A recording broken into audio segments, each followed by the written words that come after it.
Who wants to play Hot Wheels games at 4 a.m.? I do, apparently. Welcome back to Let's Play World Race for the GBA. I'm trying to remember its name, sometimes. But unfortunately, we're in the position of being in quite a difficult spot for me not having played this game in a straight week. But there are things to talk about other than just the difficulty of what we're about to try to undertake. Especially with a car that's a bit tough to handle. Now I think about it. But anyways, I'll try to manage to handle all this stuff simultaneously. This is on try, of course. It was a good try too. I wasn't sure if I could make that one. Was not sure if I could do one flip there or two.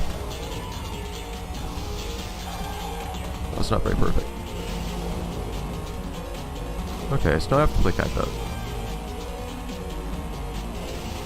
So the thing I was wanting to talk about was, I actually did have something of a misunderstanding for a while, evidently.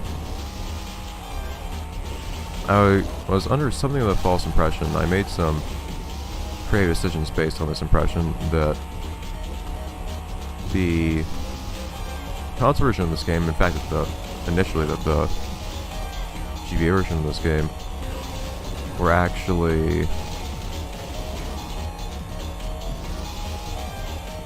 not in a bit of a different format, I guess you'd say, more scripted. Kind of like how I guess you'd say soundtrack challenges. That one's kind of awkward. It's apparently not big enough of a jump to do multiple flips on. But anyways, that's not actually the case, evidently. I looked into that just yesterday just to make sure. Good job, Reskin. Try to catch up this entire time. Where are you catching up to? Oh, that guy. I don't even recognize that guy anyways. Isn't he a newcomer? Oh jeez. I guess I can catch up with people on straightaways with this car, unlike the difficulties I had with Alex. Although he's still keeping ahead of me when I'm boosting, which is a little strange. Okay, so you regain the lead. Dude, what's with your speed? I have max speed, I'm pretty sure you don't.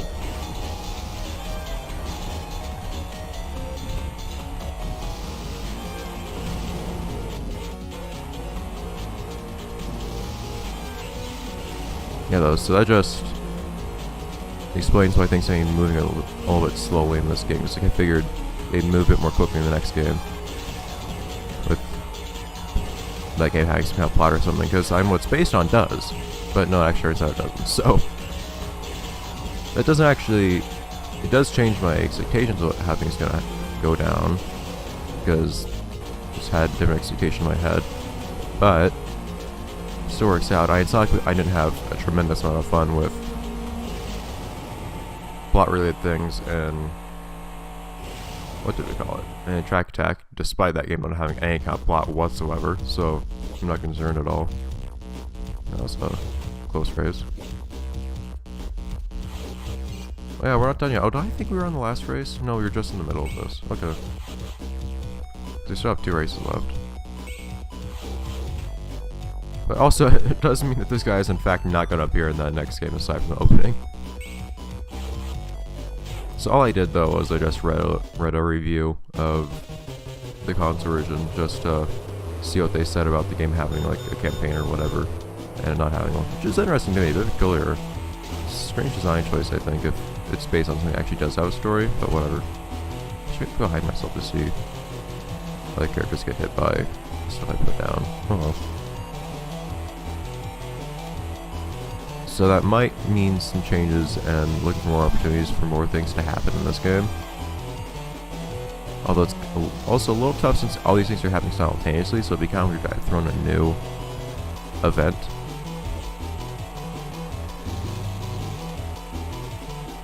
Partway through, when none of the other teams' perspectives have had anything of that sort. We'll have to see.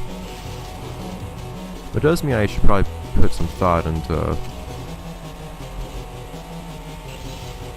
the various things that this one guy is saying about the origin of these races and all that.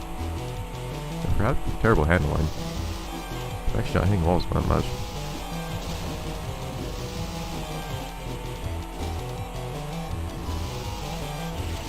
in that case, I probably want to look at some of the specific things he says. Of course, there are the matters like the wheel of power and whatnot.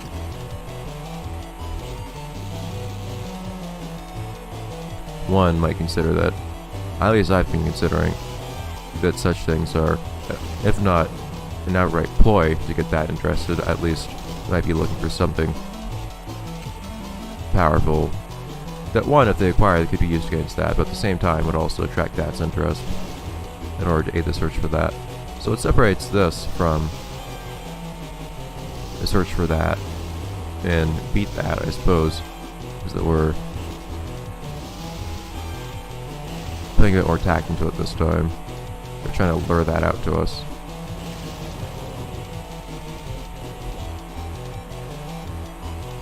I have to choose for that right now. That's not especially true because I'm a par with bad handling on tough turns, but whatever.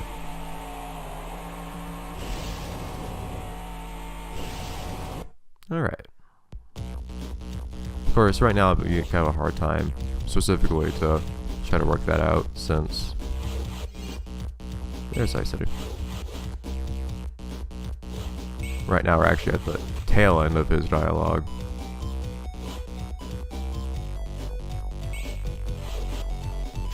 In any case. You know, from the perspective of the story, I'm keeping in mind that I'm actually not familiar with the original story of World Race at all. I still like the visuals here. The best final area. But it makes it sound like there's something suspicious about the guy who wants the Wheel of Power. But then there's actually no payoff for such suspicions. At least so far as I can tell. Since the endings are as simple as they are in this game. How am I not hitting walls? Oh, there we go. Good to see that corrected. Oh, that was actually surprisingly solid. Come on.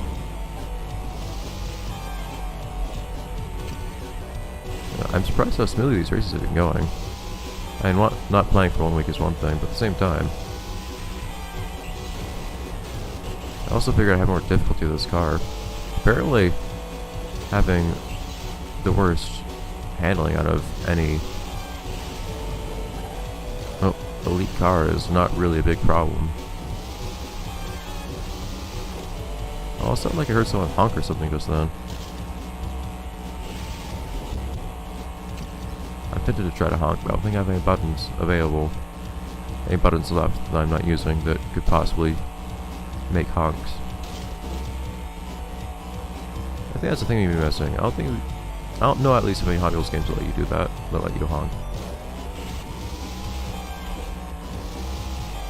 Something we've always needed. Although some games do have some surprisingly nice details, like, what was it? Stunt Track Challenge gives the cars... I don't know if it gives them headlights. I don't know. I'm not sure if it does give them all headlights or not. But it does give them tail lights. And, well, by that I mean brake lights. It's kind of funny how they actually work in some capacity. Alright. It's a bit strange. Oh, race cab!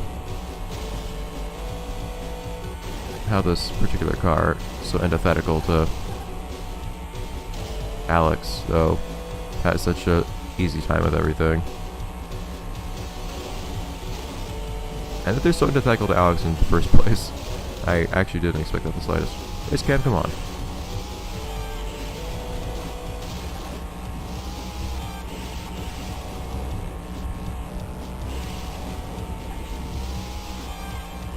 So you need to race a bit harder towards the end here. There we go. It's like pinball towards the end there, but sure. Hurrah. That went pretty smoothly.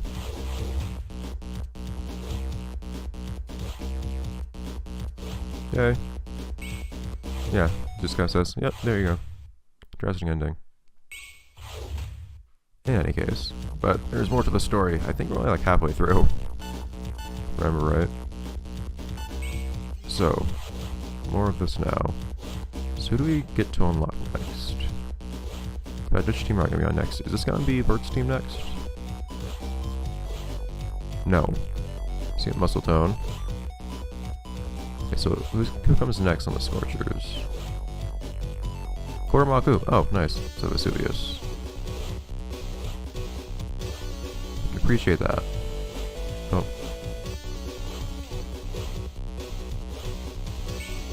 So what are Muscle Tone's stats like, actually? Come on, game. You move so slowly between the cars on the screen, too.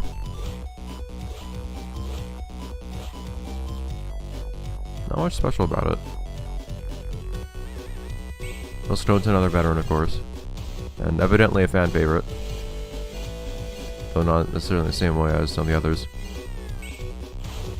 Alright, in our own home environment here. Scorchy place. So Koramaku is not at least not a oh Jesus handling. You'd think I'd be prepared for bad handling by having what's it called? By using car I just used, whatever it's called.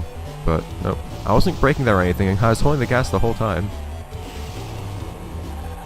Koramaku has appeared in some of the games we've played, at least one. But, for some reason, it hasn't actually appeared in Soundtrack Challenge. It's not quite a Soundtrack Challenge veteran, but still a racer, regardless. Oh jeez, that's not gonna end well. Why does sitting retry sitting off it back here?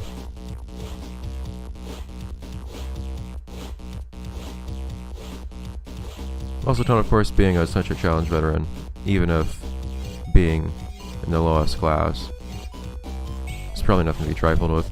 Although, it's not really a racing car, is it? It's more of a stunt car, I suppose. So I guess Muscle Tone is a bit out of its element here, which is probably part of why it's in such a low class now that I think about it. Though still, it is probably impressive to some degree being able to complete with the likes of Ballistic that actually do race. God, these turns. I just have to get used to playing with these really poorly driving cars again every single time. Although it helps if I just boost all the time, if I always boost on turns and things like that. Because the thing is, that something that seems to be unique about the cars with the really bad handling like this, specifically the rookies, or whatever they're called, I think they're rookies, is if you turn too hard with them, I won't say they really spin out, but if you turn for too long, too hard, and by that I mean for like the shortest second,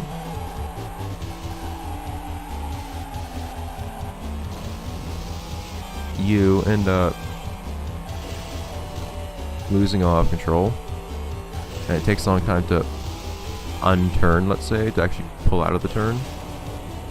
And for some reason you tend to lose all your speed as you do that. But if you boost, like that, I'm not trying to keep turning there, darn. But if you boost, then it's more like playing as one of the elite cars where you actually can't.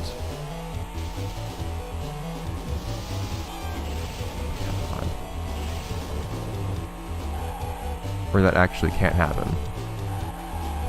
You can't overturn, so to speak. Like I did just here. Now I just stopped dead. I don't get that.